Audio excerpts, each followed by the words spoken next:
Hello friends, कसे आहात? आहे मित्रांनो, तुम्ही आनंद असाल. मित्रांनो, आज आपण घेत आहोत इयत्ता 6वी सामान्य विज्ञान जो नवीन अभ्यासक्रम आहे त्याचं प्रकरण नंबर 3. पण त्याआधी तुम्ही या चॅनलवर नवीन असाल, चॅनलला सबस्क्राईब करा, व्हिडिओ आवडल्यास लाईक आणि शेअरही करा. मित्रांनो, या चॅनलवरती सगळे व्हिडिओ तुम्हाला मिळणार आहेत, त्यामुळे चॅनलला सबस्क्राईब करून घ्या. तर फ्रेंड्स, चॅप्टर नंबर 3 म्हणजे प्रकरण 3 आहे विल करूया घटक. यामध्ये विविध पद्धती दिलेल्या आहेत, त्यांचा अभ्यास आपल्याला करायचा आहे. ते प्रकरण तुम्ही वाचलं असेलच. तर चला मित्रांनो, आज स्वाध्याय घेऊया. स्वाध्यायामध्ये नेमकं दिलं आहे काय? स्वाध्याय काय बघूया मित्रांनो. योग्य पर्याय निवडा. चुंबकीय विलगीकरणामध्ये टिंब याचा वापर केला जातो.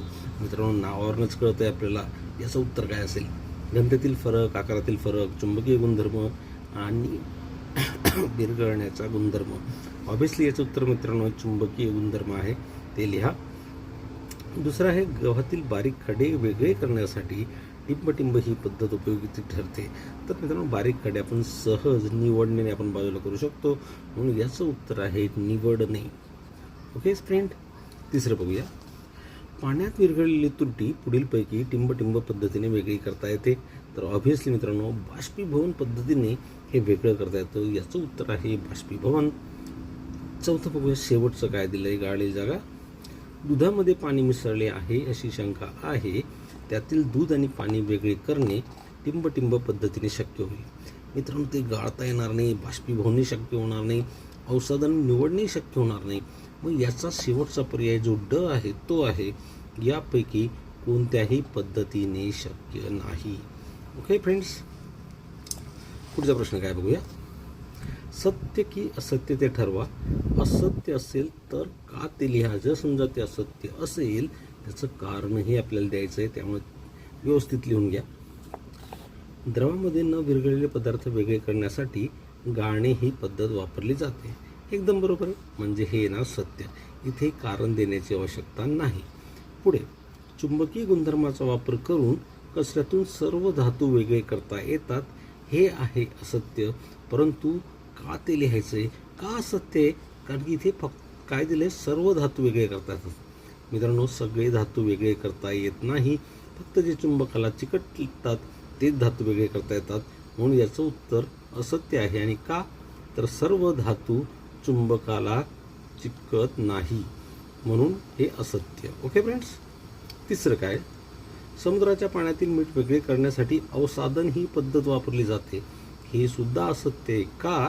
कारण समुद्रातील पाण्याचे मीठ वेगळे करण्यासाठी अवसादन नव्हे तर बाष्पीभवन ही पद्धत वापरली जाते, म्हणून हे असत्य आहे. कारण पण लिहिणं तेवढंच गरजेचं आहे मित्रांनो. धान्यातील वजनाने हलका असलेला कचरा वेगळा करण्यासाठी उफरणे ही पद्धत वापरली जाते. हे सत्य आहे. आणि जड व हलके असे दोन द्रव पदार्थ वेगळे करण्यासाठी निवळणे ही पद्धत वापरता येते. हे सुद्धा सत्य आहे.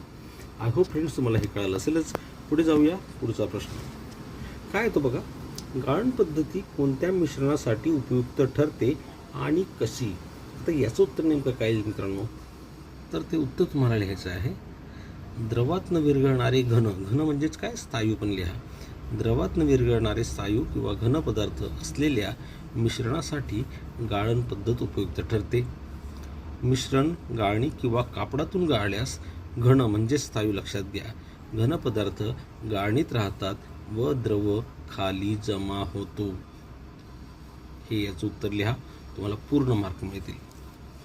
पुढचा प्रश्न काय बघा. भांड्यातील पाण्यात मिसळलेला लाकडाचा भुसा वेगळा कसा कराल?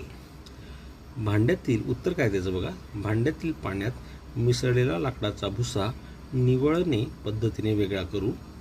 कारण लाकडाचा भुसा पाण्यावर तरंगतो, त्यामुळे सहज वेगळा करता येईल. अशा पद्धतीने याचं उत्तर डिटेलमध्ये लिहा मित्रांनो. पुढचा प्रश्न बघूया. शेवटचा प्रश्न वाटतं हा. काय बघा. सुतार काम करत असताना लाकडी भुश्यामध्ये एकत्र झालेले लोखंडी खिळे सुतार कोणकोणत्या पद्धतीने वेगळे करू शकेल? त्यापैकी कोणती पद्धत अधिक सुलभ ठरते? आता मित्रांनो, लाकडी भुशातून लोखंडी खिळे निवडणे ही सुद्धा तशी सोपी पद्धत आहे. लाकडी भुशामधून आपण सहज काढू शकतो. दुसरी पद्धत कोणती? तर तसेच चुंबकीय विलगीकरण पद्धतीने वेगळे करता येतात. यापैकी विलगीकरण ही पद्धत अधिक सुलभ व जलद आहे असं आपल्याला म्हणता येईल. अशा पद्धतीने मित्रांनो याचं उत्तर आहे. इथे प्रश्न संपलेला आहे. पुढे एक फक्त शब्दकोड दिले ते पण आपण बघूया. काय शब्दकोड बघ. पुढे शब्दकोडातील विलगीकरणाशी संबंधित काही शब्द दिले आहेत. नमुन्यासाठी अशा एका शब्दाभोवती वर्तुळ केले आहे. शब्दकोडातील असे सगळे शब्द शोधावर नोंदवितले आहे. तुम्हाला वहीत लिहायचे ते. आता इथे यांनी निवळणे दिलेला होता. बाकी शोधले तर बघा मित्रांनो, विलगीकरण ही एक पद्धत इथे सापडते. पुन्हा चुंबकीय विलगीकरण ही दुसरी पद्धत इथे सापडली. चाळणे ही एक पद्धत सापडली. निवडणे ही एक पद्धत सापडली.